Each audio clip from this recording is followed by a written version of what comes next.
Race all of these broken dreams and flight, and we'll fly.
Bonjour à toutes et à tous, bienvenue dans ce nouveau rendez-vous de l'apprentissage. Aujourd'hui, on va parler de la maintenance. Alors moi, c'est Jonathan et aujourd'hui, j'accueille 3 invités pour traiter ce sujet très vaste. Donc, quel métier on peut faire, quel diplôme on peut passer en apprentissage au pôle formation. On va parler de tout. D'abord, j'accueille Donaldi. Donaldi, toi, tu as 23 ans, tu as eu un bac pro MEI et tu es aujourd'hui en BTS maintenance, c'est ça? Salut Donaldi. Oui, salut, oui, c'est bien ça. Enchanté. Alexandre, Enchanté. tu es responsable de pôle maintenance. C'est ça, enchanté, bonjour. Enchanté. Et enfin, Sophie. Sophie, tu es conseillère d'alternance. Tout à fait, bonjour. Bonjour à tous. Alors, vous qui regardez, vous pouvez poser toutes vos questions sur l'alternance. On a un chat et un formateur et un conseiller qui vous répondent en direct. Donc, n'hésitez pas à partager tout de suite le live et à aller chercher vos amis, les faire venir pour qu'eux aussi puissent répondre à toutes les questions et pour en apprendre un maximum sur la maintenance. Alors, pour commencer, toi, Donaldi, tu es déjà alternant en maintenance. Donc, quel est ton métier? Est-ce que tu peux nous expliquer de manière simple ton métier? Qu'est-ce que tu fais? Oui, moi déjà en maintenance, nous sommes appelés à diagnostiquer des pannes, anticiper les pannes avant que la machine ne tombe en panne et à les réparer. Donc C'est c'est tout. ça, on s'imagine une entreprise industrielle, ils ont des tas de machines sur des chaînes de production, quand elles tombent en panne, c'est vous qu'on appelle ou vous anticipez les pannes, c'est ça en gros, j'ai bien résumé? Oui, oui, c'est bien ça, on anticipe les pannes. Quand on nous appelle, ça veut dire que non, la machine est complètement à l'arrêt. Donc du coup, on va pour intervenir sur la machine. Ok. Du coup, Alexandre, là on a une première idée de ce que c'est la maintenance. Comment tu le définirais au sens plus large? C'est ça, réparer des choses, empêcher qu'elles tombent en panne? Exactement. La maintenance, en fait, c'est un technicien qui interviennent dans le cadre d'une production dans plusieurs entreprises. L'objectif étant de produire d'une meilleure qualité possible avec la meilleure quantité possible. Donc, du coup, on veut ne pas subir ces pannes-là, voire améliorer le système, ou alors, quand c'est déjà en panne, intervenir le plus vite possible sur Et du coup, différentes technologies. c'est hyper large, ça nécessite d'avoir une connaissance de tout un tas de machines, de tout un tas de secteurs différents. Voilà, une connaissance, des qualités d'observation, de déduction, une logique, et du coup des connaissances techniques électriques, pneumatiques, hydrauliques, mécaniques, automatisme, voilà, beaucoup de technologies différentes et intéressantes, et connectées même. Ok, et on parle de quel secteur d'activité? C'est quoi les secteurs d'activité dans lesquels vont travailler Alors, les techniciens? ça va être autant des industries métallurgiques, automobiles, aviation, aéronautique, agroalimentaire, toutes sortes d'industries qui produisent ou qui transforment un produit.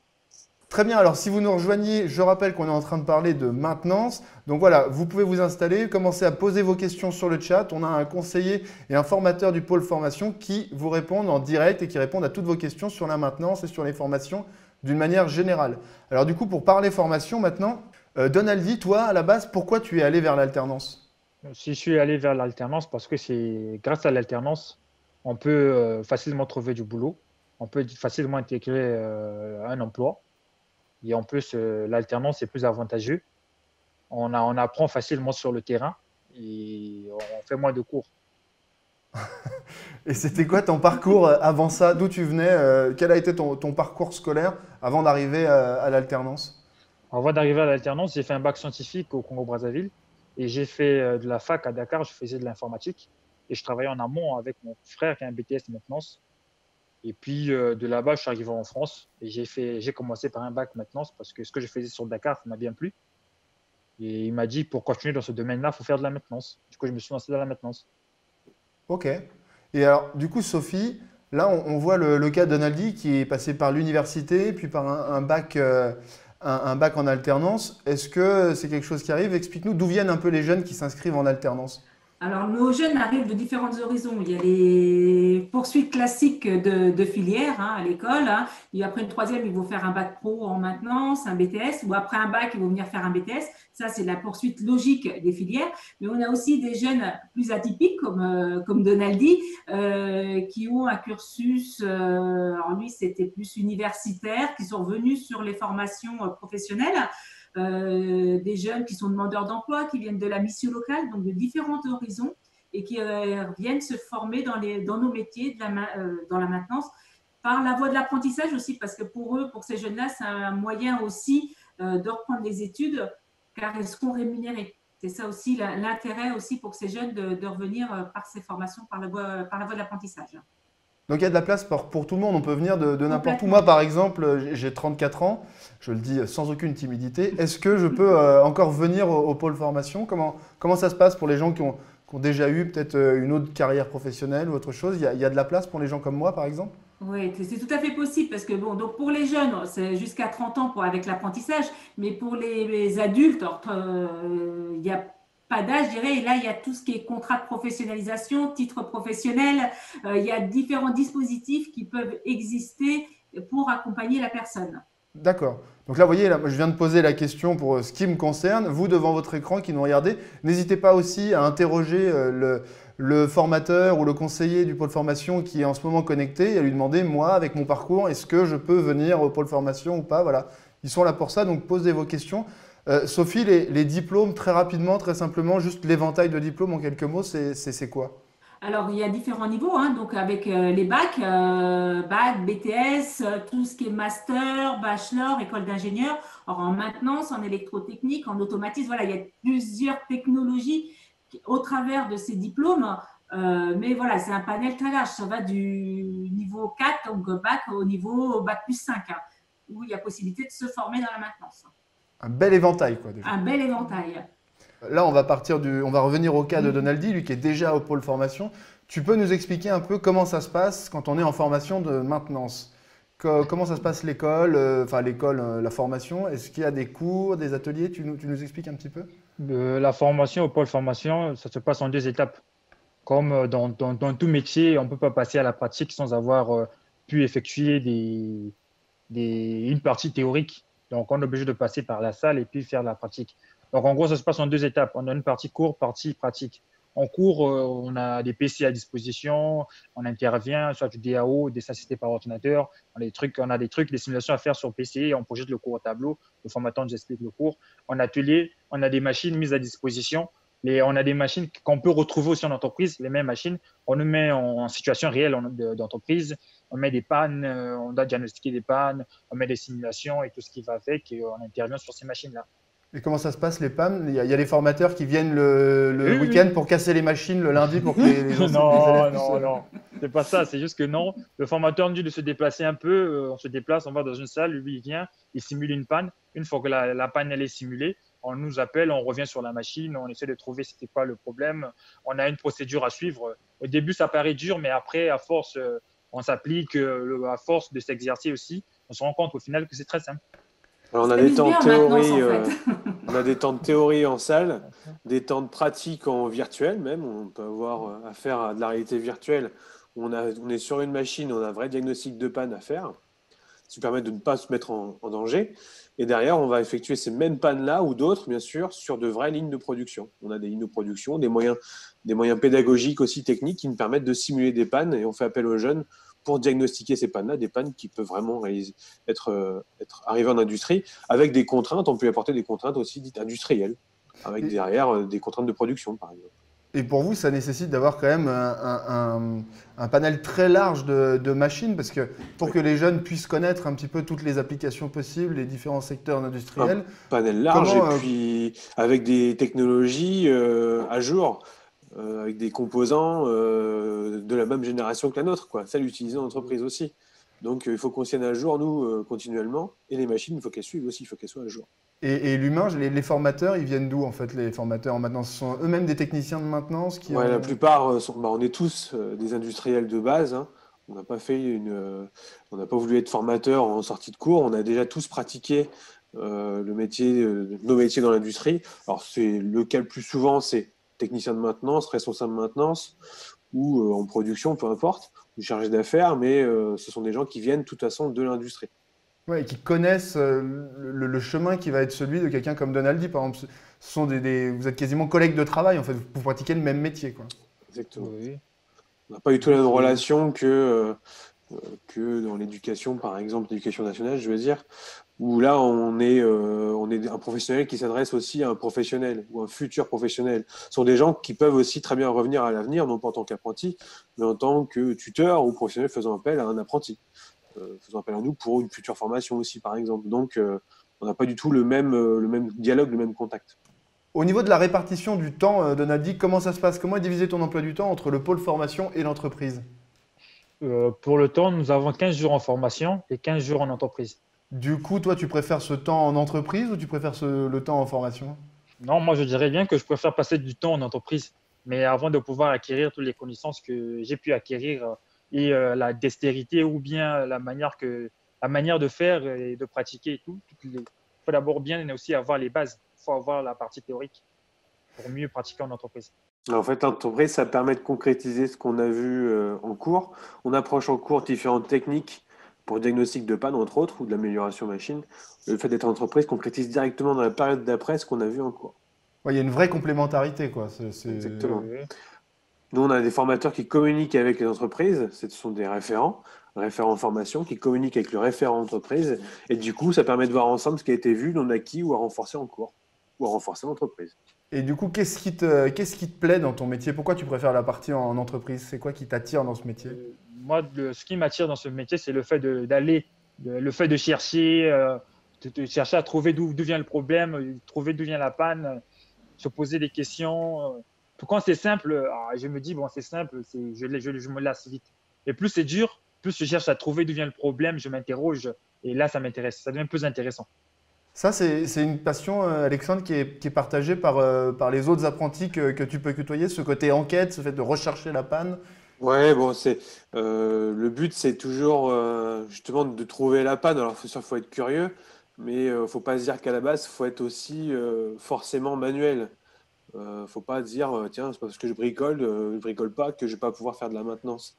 Oui, j'ai Sur le jamais rien métier. réparé, j'y vais pas, quoi. Ouais, non, non, non, ça s'acquiert au fil du temps, petit à petit, technologie par technologie. Et puis, au final, si on est bricoleur, on peut très bien rester dans la maintenance, puisque bon, c'est aussi un peu un attrait. Mais derrière, si on n'a pas cet attrait-là, on peut aussi bifurquer sur un domaine qui est plutôt de conception. Autant conception mécanique, conception de programme, conception de système en général. Mais voilà, on n'est pas obligé d'être forcément que très bricoleur. C'est pas ouvert à que ce genre de profil, mais au contraire. C'est Donc très voilà, large. ceux qui aiment réparer les choses, ceux qui aiment pas encore réparer les choses, mais qui peuvent, vous êtes tous Voilà. les bienvenus. Ceux qui aiment Exactement. casser les choses, par contre, ça, c'est pas intéressant. À éviter. Il faut savoir les réparer derrière, c'est tout. Ah bah oui. Toi, Donalty, ça fait 4 ans que tu es dans ton entreprise. Est-ce que tu dirais que ça t'a fait grandir en alternance? Est-ce que ça t'a fait évoluer? Est-ce que tu sens que tu es différent de quand tu as commencé à travailler? Déjà, quand j'ai commencé au début, je peux dire que non, j'étais un peu nul. Mais là, au jour d'aujourd'hui, je peux dire que c'est différent. Là, c'est mieux. Là, je peux dire que j'ai mûri déjà en entreprise parce que je suis dans une très bonne équipe. Déjà, j'ai une bonne ambiance collective avec les collègues et tout. Ça se passe bien en entreprise.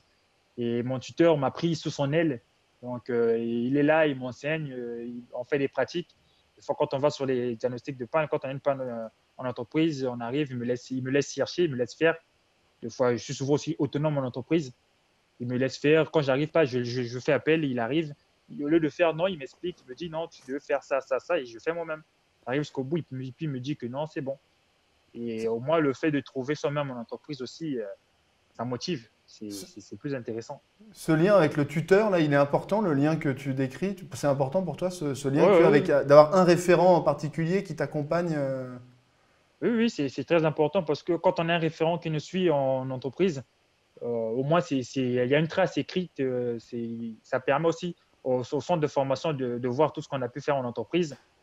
Et puis, qu'il y ait au moins aussi une communication entre le tuteur et le référent qui est en formation. Et puisse voir au moins l'évolution de l'apprenti en formation, l'évolution de l'apprenti en entreprise.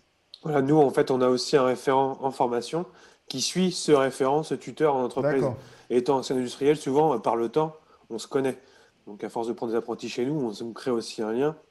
Ça permet de communiquer beaucoup plus facilement sur les missions qu'a eu le jeune à accomplir, réussies ou non, ou justement à appuyer en cours, en formation.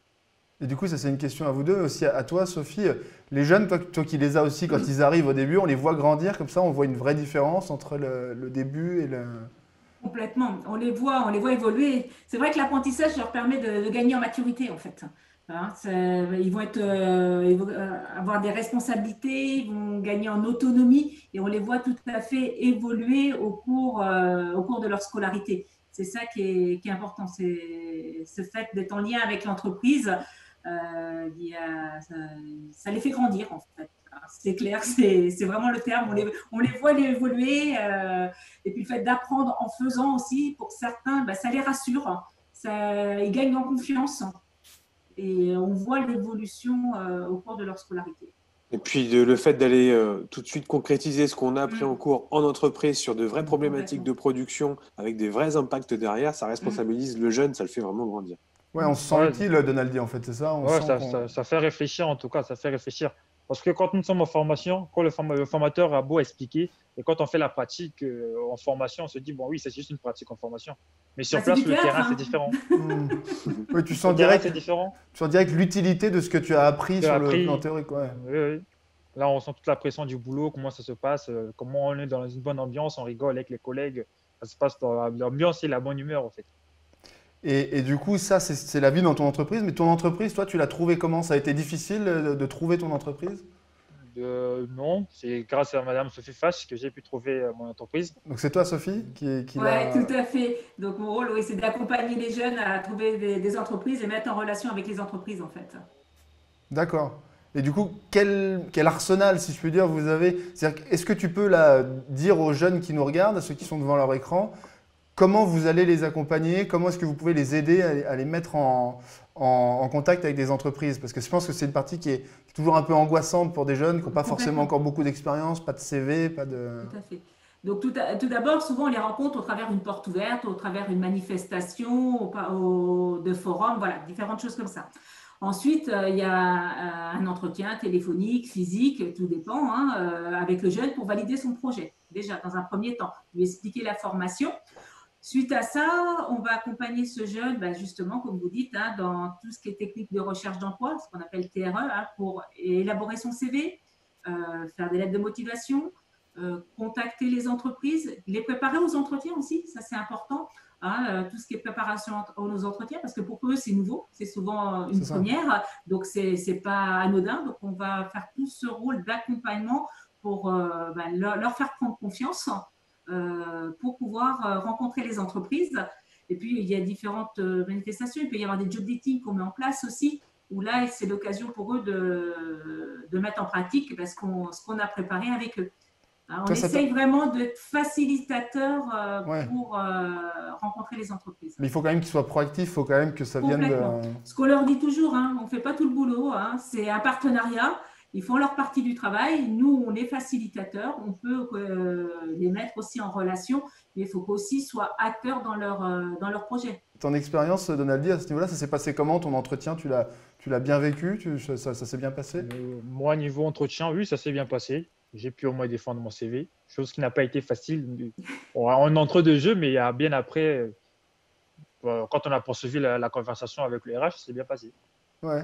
Et après, ils t'ont rappelé, tu as été embauché, et tout Oui, simplement, oui, ils quoi. m'ont rappelé, j'ai été embauché jusqu'à Tu aujourd'hui. as fait un stage, toi, Donaldi, aussi, avant d'être dans Oui, l'entreprise. oui, Tu as commencé par un stage. Hein. J'ai fait un stage de 4 semaines de l'entreprise. Avant que le stage puisse aller à son terme, ils m'ont proposé un contrat que j'ai dû accepter avec plaisir, et que je voulais bien rester dans l'entreprise. Ok. Ça, c'est une possibilité pour les jeunes aussi, de faire un Ouais, stage tout à pour fait. découvrir le monde de l'entreprise avant d'arriver en alternance. Complètement. Et on est là-dessus, on encourage les jeunes justement à aller faire un stage pour valider leur projet et puis pour voir si l'environnement de l'entreprise peut leur correspondre. Et puis pour les Ouais. entreprises, c'est une occasion aussi de tester le jeune, voir s'il va correspondre à leurs attentes. Parce que sur un même métier, d'une entreprise à une autre, les missions sont différentes en fait. Ça peut très bien se passer dans une entreprise ou dans une autre, ça ne va pas bien se passer, mais ça va se faire dans une autre. Donc voilà, on encourage beaucoup le fait de faire des stages. Et puis surtout, on a chez nous Mm. un nouveau parcours qui permet de découvrir ce que c'est que l'industrie. Donc souvent, on se dit, on est en sortie de troisième, on se dit, mais c'est quoi l'industrie?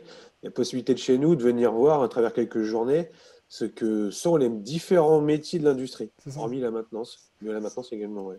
Et c'est aussi ça qu'on essaie de faire avec ces vidéos. Donc voilà, si vous avez des questions sur l'industrie, je rappelle que si vous êtes en train de regarder cette émission, il y a les formateurs et les conseillers du pôle formation qui vous répondent en direct et qui répondent déjà à toutes les questions que vous pouvez vous poser sur les différentes filières, sur la maintenance, sur l'hébergement, sur toutes les questions qui peuvent vous venir sur votre cas personnel, etc., etc. Donc là, on va continuer, Donaldi. Toi, au niveau du salaire, combien tu gagnes? Tu peux nous le dire si c'est pas Oui, oui, déjà, indiscret? chez nous, au niveau salaire, ça dépend déjà des entreprises. D'accord. Parce que chaque apprenti, par rapport à l'âge de l'apprenti, on a un pourcentage défini.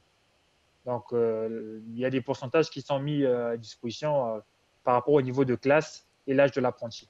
Déjà, moi, par rapport à mon âge et mon niveau d'études, je suis payé à 80% du SMIC. Donc, je suis au moins à 1 500 euros Ah je veux oui. dire, par mois chez Renault. Ça dépend des boîtes aussi, parce que ce n'est pas toutes les boîtes qui payent pareil. Parce que moi, D'accord. je suis dans le domaine de la métallurgie, voilà pourquoi. Ok. Sophie, ça, les rémunérations, c'est comme Alors, l'explique Donaldi, c'est oui, fonction des âges, des diplômes, comment ça se tout à passe? fait. Bon, un jeune, pour donner une fourchette, qui démarre, qui a 15-16 ans, qui démarre en apprentissage, minimum, ça sera dans les 400 euros.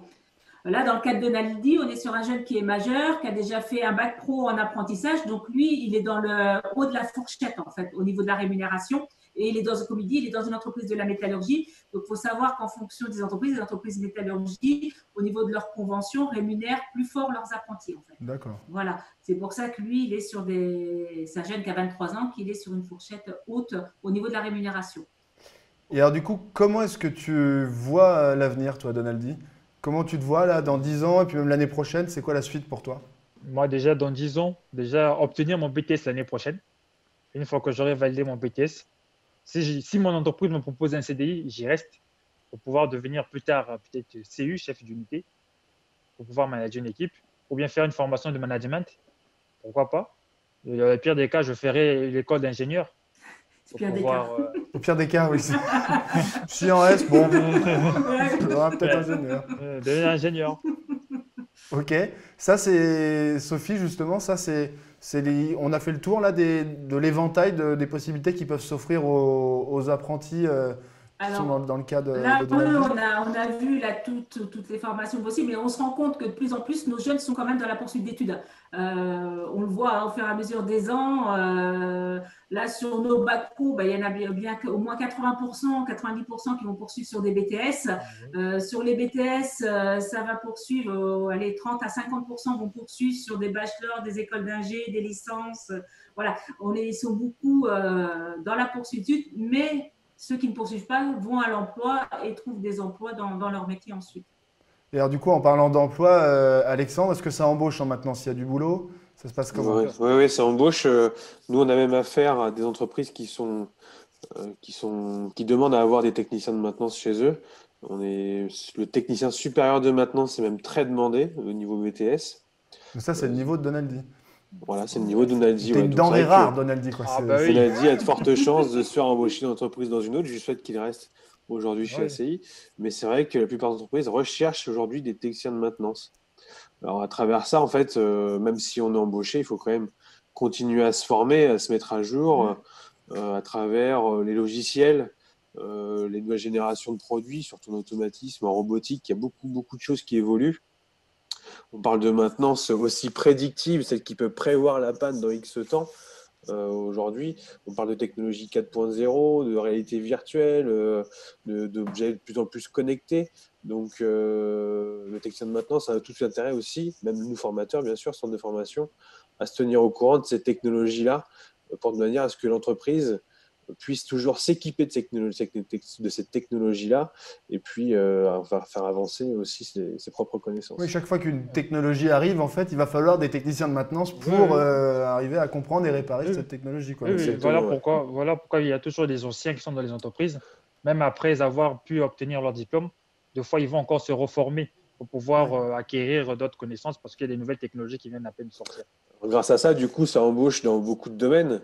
L'automatisme, l'hydraulique, on peut devenir technico-commercial, on peut devenir, pour vendre du matériel auprès de ces industries-là, auprès de ces professionnels-là, on peut devenir concepteur, on peut devenir installateur, on peut devenir dépanneur. Il y a vraiment beaucoup, beaucoup de métiers parce que en amont, avant ça, pendant la formation, il y a eu beaucoup de technologies, de techniques différentes à apprendre. Ça peut C'est faire ça. peur, mais voilà, tout ça, ça s'acquiert au fur et à mesure. Ça petit peut à faire petit. peur, mais c'est une vraie richesse finalement, parce qu'à la fin, du coup, tu es quelqu'un qui a une vision globale de tout un tas de secteurs. On peut même faire de la formation. Hein, C'est une vraie force. Du coup, on devient formateur de formateur. Et ça existe. Et du coup, pour conclure, toi, Alexandre, si tu devais donner un message aux jeunes et aux moins jeunes qui nous regardent et qui peuvent, là, avec toute la conversation qu'on vient d'avoir, être attirés par la maintenance, qu'est-ce que tu aurais envie de leur dire pour leur donner envie de venir en alternance? Que vous reconnaissiez parce que vous êtes bricoleur ou non, ça c'est pas grave. On a tellement de technologies, même si vous n'en approchez que d'une seule à la base, électricité, pneumatique ou mécanique, vous pouvez très bien en approcher beaucoup plus que ça. Et du coup, vous élargir vous-même un éventail d'embauches et de métiers derrière, très important. Voilà. Et en plus, ça permet de toujours se maintenir à un niveau technologiquement parlant dans beaucoup de domaines. Et toi, Sophie, ça serait quoi ton message aux jeunes pour qu'il y ait toujours plus de jeunes qui viennent te voir l'année Faut prochaine? pas qu'ils hésitent. Nous, notre souci, les entreprises, généralement, on les a pour faire l'alternance. Les entreprises, on les a. Ce qui nous manque souvent, c'est les jeunes. Donc, c'est vraiment un secteur d'activité où il y a du travail et il y aura encore du travail demain. Comme ça s'automatise de plus en plus dans les entreprises. Donc, on est vraiment sur un champ des possibles très, très ouvert. Toi, Donaldi, si tu devais parler aux jeunes qui regardent la vidéo, là, on y arrive au terme de cette vidéo, comment tu leur donnerais envie de venir en alternance et de venir découvrir la maintenance? En tout cas, moi, je les inviterais bien à venir visiter le pôle formation, voir ce qui s'y trouve, voir les machines, les installations, comment on forme les jeunes. Peut-être que ça les intéresserait bien de faire des stages et découvertes, comme j'ai eu à faire moi-même au tout début de ma formation. Je suis venu visiter le pôle formation, ça m'a bien plu. Au départ, je me sentais un peu inquiet quand j'ai vu les câbles et tout, mais après, le métier m'a bien plu. Je les invite bien aussi à faire de même. Au moins, comme ça, ils pourront savoir les jours portes ouvertes, faire des stages de découverte pour pouvoir toucher un peu le métier par eux-mêmes, essayer de tester. Et puis, on verra bien par la suite si ça les plaît ou pas. Ils pourront trancher à la fin. Voilà, donc merci pour le mot de la fin, Donaldi. Venez vous faire votre propre idée et vous aussi découvrir les métiers de la maintenance et tous les métiers qu'on peut apprendre en alternance au pôle formation. Donc, il ne me reste plus qu'à vous saluer tous les trois, vous dire merci. Merci. Pour vos interventions et d'avoir pris le temps de venir nous donner un petit peu, permettre d'en savoir plus sur la maintenance. Voilà, moi je vous dis tous à très bientôt pour un prochain rendez-vous de l'apprentissage. À bientôt.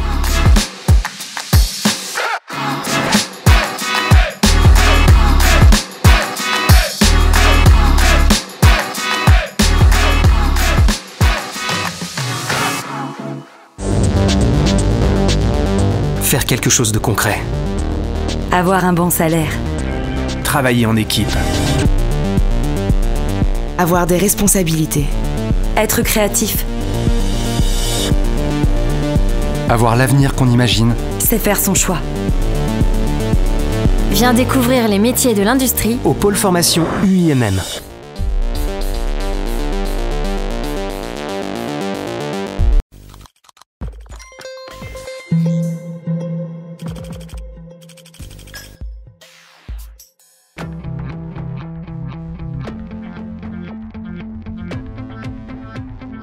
Je m'appelle Thomas, j'ai 22 ans.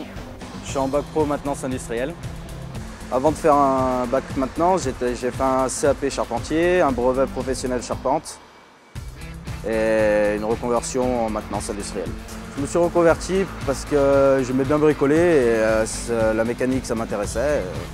Du coup voilà. Pour être un bon technicien de maintenance, il faut être fort en maths, savoir travailler en sécurité et faut savoir se débrouiller. Parce qu'on touche à tout en fait. Moi ça me convient parce que j'aime bricoler, j'aime pas rester sans rien faire ou rester assis derrière un bureau, moi ça me plaît pas. Moi il faut que je bouge et dès qu'il y a un truc à bricoler, à faire à droite, à gauche, ça c'est ce qu'il faut quoi. C'est le top.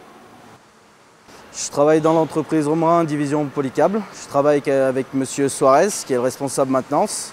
Quotidien avec mon tuteur, ça se passe super bien. Il me laisse un peu d'autonomie et il me donne des choses à faire avec soit des plans, soit des schémas électriques. Et, après, je me débrouille et si j'ai besoin de quoi que ce soit, je l'appelle et là, il m'explique vraiment tout ce qu'il y a à savoir en fait.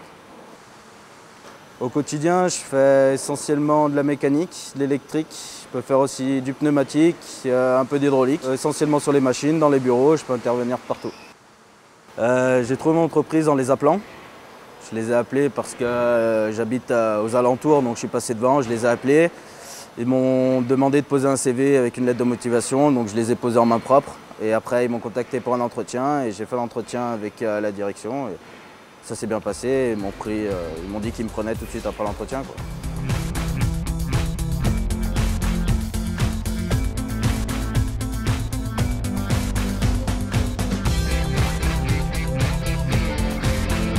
L'alternance c'est bien parce qu'au centre de formation, on a le théorique. Et à l'entreprise, on a la pratique. Donc du coup, ça permet d'acquérir une expérience qu'on n'a pas sur une formation que théorique, quoi.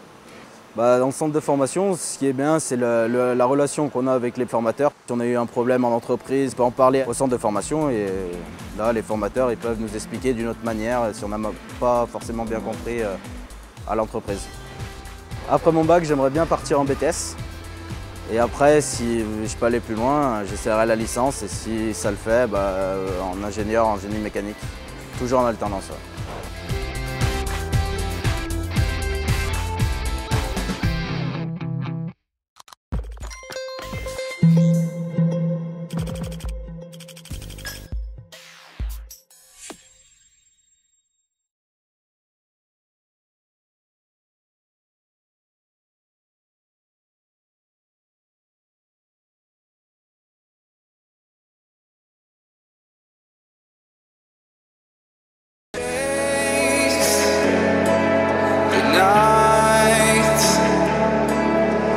Race all of these broken dreams in flight, and we'll